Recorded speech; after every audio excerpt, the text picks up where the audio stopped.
રાજુલાના પીપાવાવ વોર્ડમાં forest one વિભાગના કર્મચારી પર સિંહ પાછડા દ્વારા હુમલો કર્યો। પીપાવાવ વોર્ડના તળાવ વિસ્તારમાં વન વિભાગ ટીમે રેસ્ક્યુ પેટ્રોલિંગ કરી હતી। તે દરમિયાન સિંહ પાછડાએ ઓચિંતો હુમલો કર્યો। પાછડા સિંહે ફોરેસ્ટ કર્મચારી પર અચાનક કર્યો હુમલો। પાછડા સિંહે વન વિભાગના કર્મચારી ફોરેસ્ટર અમરુભાઈ વાવડિયાને પગના ભાગે બટકું ભરી લીધું, જેથી તેમને સારવાર અર્થે રાજુલા સરકારી હોસ્પિટલમાં ખસેડાયા હતા।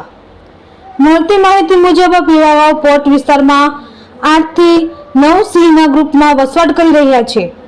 રાજુલા વન વિભાગ દ્વારા વધુ તપાસ હાથ ધરવામાં આવી છે। રિપોર્ટર મનીષ મહેતા, રાજુલા।